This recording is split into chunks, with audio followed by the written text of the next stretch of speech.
Yeah, it's definitely the premium end is starting to get saturated, and we're starting to see more of affordable electric vehicles coming to Mm. market in Europe and North America. And also the likes of the battery chemistry, the charging times is starting to, people are starting to really think about it. What type of battery do we need to put in what type of vehicles?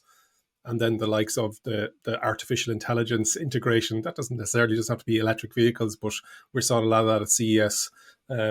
Not that you want the car knowing all things about you, but the more affordability thing is at the price parity, so that when Mike is going to buy or Emmett is going to buy a car, it's a choice of I want this or this. It's not about I have to pay a bit extra because it's electric. We're getting very close to the stage now where it's going to be the same price whether you want petrol, diesel, gasoline, if you're in North America listening to this, or electric. Yeah, and not only that, but the premium cars, the Teslas of this world, are bringing their prices down as well, which we're seeing across the board pretty much, aren't we? Yeah, and it's Tesla are a funny one. There was the status quo in the marketplace where everybody knew where they were, and every year there was a slight increase of prices from the incumbents from around the world, Germany, etc. And Tesla went, "No, we want to sell more cars, and we can do it. So we're going to drop the prices." And it's caused absolute pandemonium, with other manufacturers having to either drop the prices, start crying about lack of demand. Residual values and resale values have really taken a hit for consumers who purchased, but also for leasing companies. We saw the story about Hertz there recently. And it's if you're not in the space and if you're not understanding the backstory behind it, the Hertz article was very much Hertz are dropping Teslas, but some news outlets ran with they're dropping electric vehicles, which isn't the case. They are dropping Teslas, but they're actually increasing their EV fleet. So depending on how you saw it or where you read it from, you could take that misinformation away. And there's an element of that as well. And that's what I'm hoping to trying to combat coming on podcasts like this.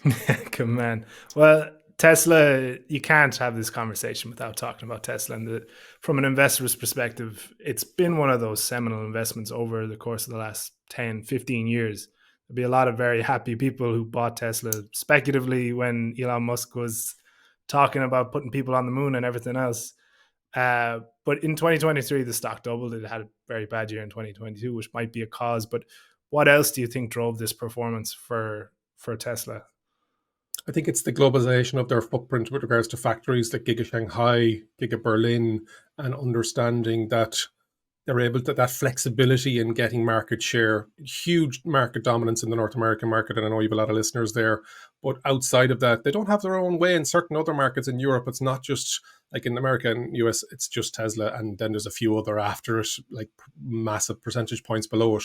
But in Europe, it's a bit more tit for tat, and I think that's what probably drove the pricing reduction.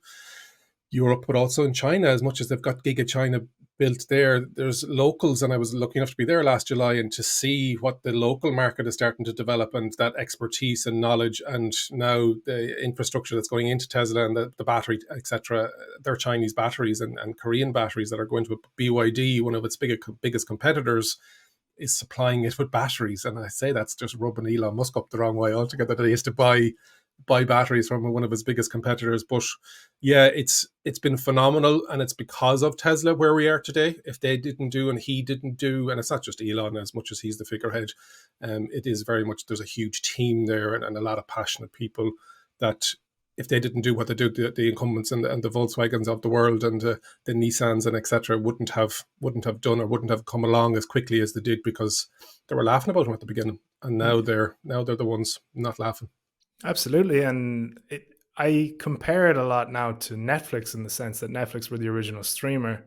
A lot of the big media companies, Comcast and whoever else, had their eyes on streaming and Disney, but couldn't really do it properly or haven't been able to do it properly yet. And there's a very similar story playing out in the EV industry, where Tesla's first mover advantage means that it's able to do it at this scale very profitably because everything has been optimized. While Ford, for example, are losing how much on every F-150 electric truck.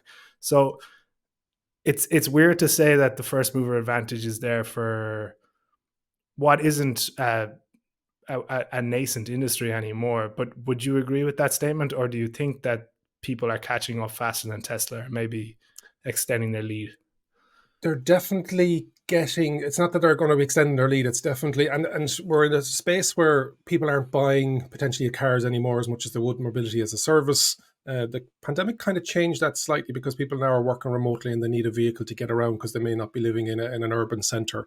But it's all conquest sales for these manufacturers that are going electric, be that Tesla or be that the electric version or the electric section of Ford or Volkswagen or whatever brand you want to pick. Um, so yeah, first mover advantage for sure. Tesla's an interesting one, and it's kind of like Apple, but it has that cult status of, it's so weird.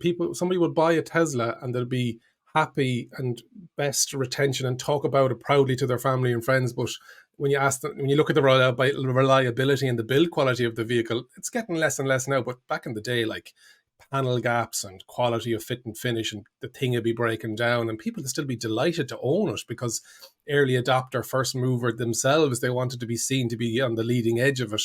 And so they'd have that hardcore audience, and be that cyber truck or whatever vehicle they're bringing out, people buy these things sight unseen, putting down deposits and just taking them and happy with what they're getting. Whereas somebody that's used to buying a premium, a luxury electric vehicle, premium vehicle combustion engine, and that's making that transition over, if they're used to Mercedes-Benz or BMW, they wouldn't put up with it.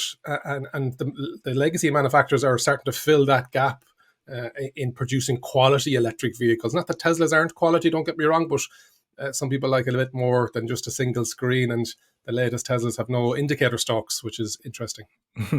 So, in your opinion, who do you see as being the greatest challenger Tesla faces at the minute? I won't say internationally because China, that they're not the leader in China anymore, or I'm not sure were they ever.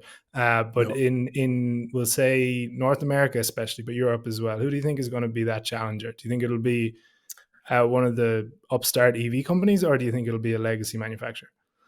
I think it's going to be the largest company you never heard of. BYD is their marketing tagline in Ireland, or marketing slogan in Ireland. And so total vertical integration, a huge capacity for building the batteries, building the cars. The BYD were are producing batteries for all the mobile phones, etc. So in December and Q4 of 2023, they just overtook them as the largest producer of electric vehicles globally.